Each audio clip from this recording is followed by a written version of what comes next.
Hello everyone and welcome back to Crater City. Here we are once again, as it seemingly appears to be always the case, inside of Gemini Grinder. But today we're going to be doing a bit of rewiring on the witch hut because it has a bit of a problem right now with sticking whenever the chunks load, which causes it to then shut down permanently on one or more of its pads. But I have an innovative way of fixing that, so this will probably be a fairly short episode. It's mostly just me tinkering with that, but anyway, pop over to my vision and we'll get to work. So when I last worked on the witch hut, we had the significant problem that I had basically no redstone. I've since gained about 4 stacks or so, and the ingredients I think I'm going to be needing is droppers, hoppers, a redstone repeater, redstone grinder, redstone torches, and I think that will be everything. Oh yeah, I did a little bit of testing with regards to the way the ender pearls work, and it actually seems like usually I jump. That doesn't actually seem to do much of anything. So I have stopped doing that for the time being. Whoop, there's a couple. And no more redstone, it seems. But we're getting a lot of sugar, and we've got 3 stacks of gunpowder. So if we ever need to blow something up, we're pretty much set for that. So what this is going to be is sort of a significant rewiring of how the edge triggers work. So we're going to have it be that whenever a witch spawns, it triggers the tripwires, and that causes the... no, boy, it doesn't.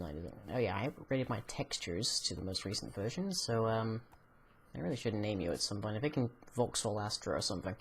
But yeah, he's got his nice little red frill. That looks quite nice. Yeah, I think I can see another witch coming out there. There we go. I got these little indicator lights on the side just to help me out to see which is which, what's running. I wonder if either of these are actually stuck on right now. It'd be a fantastic demonstration of the problem. Nope, they don't appear to be, but I've got buttons on the back to sort of set it off either way. So, whenever this line gets tripped, it'll trigger a dropper, which will be getting a value from a redstone comparator, which allows it to then stop a clock. The clock will then feed into an AND gate, which is also receiving power from the line, so that only if the clock pulses and this line is off will it send a pulse to an edge trigger. So we actually need to bring down these edge triggers again, or at least one of them. And that torch can come down too. So I don't have much in the way of sandstone, but I think we have some more over here. Shoop. Yeah, I did a fair bit of examination on exactly how best to throw ender pearls. Sandstone, smooth sandstone, the best kind, as far as I'm concerned. Anyways, I can have a ton of this back in the other chests, but I can't afford to go over there for now. Okay, so back over here. Right, so we need to hook up a dropper here, well, a pair of droppers actually, so that one of them is triggered by the line, by the main line that is, and another is triggered by redstone line.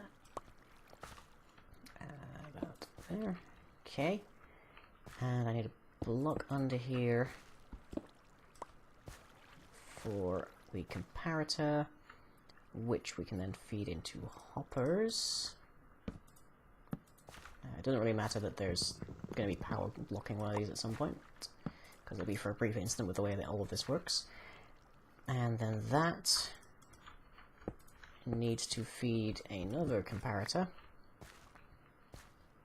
which is going into an AND gate, like that. Do I have a bucket? Yes, I do. I've been using vines as sort of my impromptu ladder, but buckets are always a good standby. Yep. Okay, let's go for this wire in then. So comparator,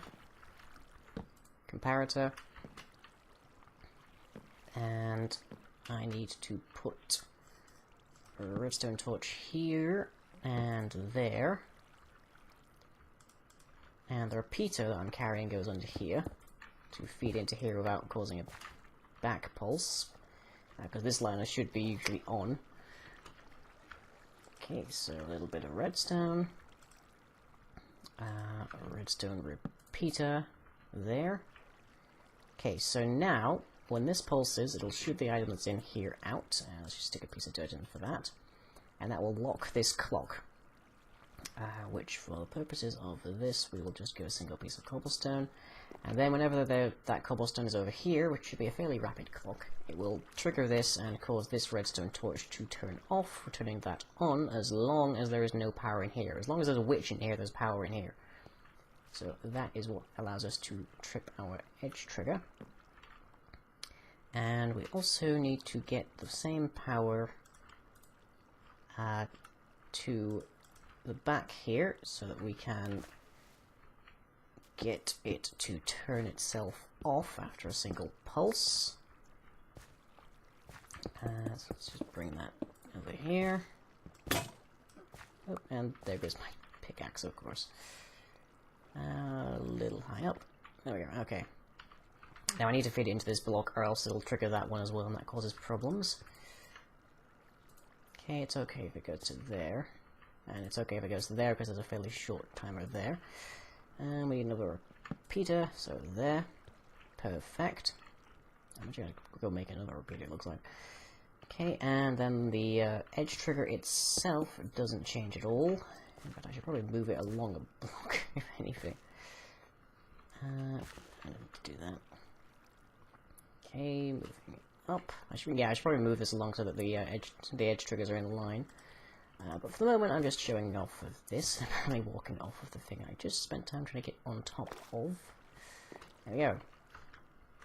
Okay, now there's been a few people who've been wondering why I haven't just used someone else's big, powerful design. I think there was one I saw from Tango Tech that someone linked me to, which gets several thousand items an hour. And it's a fair point. Why don't I just use that? Well, first answer being it would be way, way, way, way, way overkill. Second answer being I like working this out for myself, actually. This is one of the fun things for me. That should be perfectly fine for reaching. Okay. So this is now fully operational. So let me just stick a torch on the side here so we don't get any mobs spawning for the time being. There we go. I think this light is probably affecting the spawning a little bit, but we'll see how that functions on the side. Okay, so let's hop over here again. Ooh, perfect aim. Ooh, and I'm kind of bad. Okay, so eventually we should see that light turn on. I don't have Optifine on at the moment, so I can't really zoom in. So let's just hang around. And I hear a slime. Where do I hear a slime?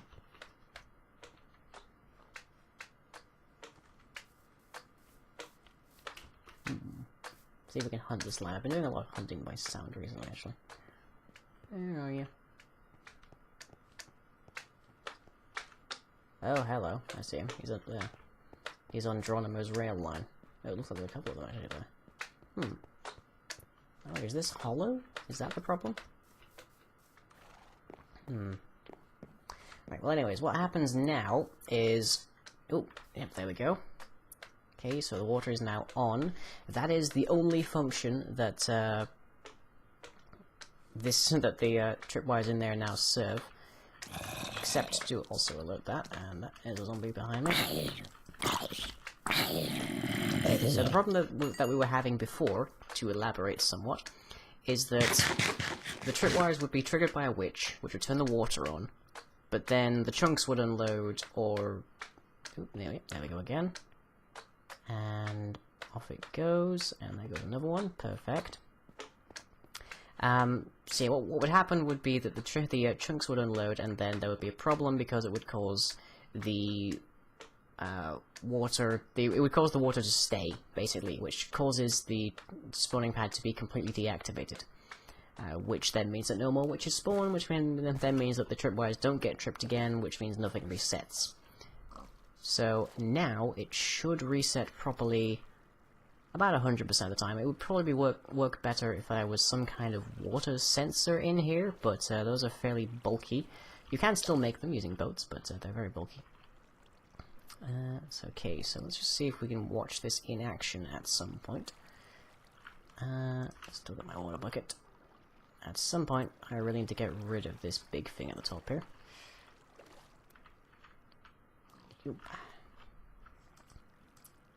I don't really have anything to indicate this.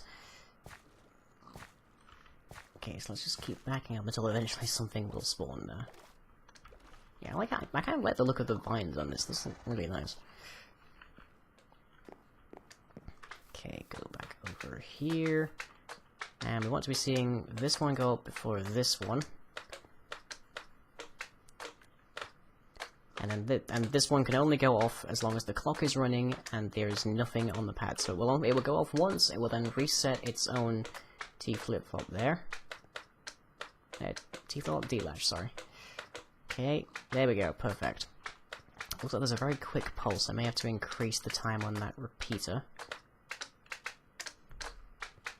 And good lord, there's a lot of noise going from these guys, isn't there? Okay, let's head over there. Perfect shot, lovely. Okay, so let's increase this. Or do we actually want to increase this? I'm not sure. Let's see, we want the power coming in here to stay on as long as possible, but it's going to start running the timer immediately, so we actually want that off. So let us... These are all instantaneous is the problem, so it's a bit tricky. But it doesn't seem to cause much of a problem, so... not that big of an issue. Okay, but if I see any issues there, I guess we've got more to engineer out. And yeah, that's what I mean, is I could use someone else's design, but I'm really enjoying just sort of the iterative process of, here's how I can make the witch farm work. Oh wait, that has this problem. How can we resolve that problem? And that's really fun for me. That's the biggest fun out of doing redstone in Minecraft, is these sort of little changes that you have to make over time, just as things get modified in the code and all sorts. And you encounter different difficulties and such. So it's really fun. It's my favorite part of this. But yeah, I need to get rid of this big sort of ugly water feature on the top. It's kind of been there a long while, but I think it's about time that it left.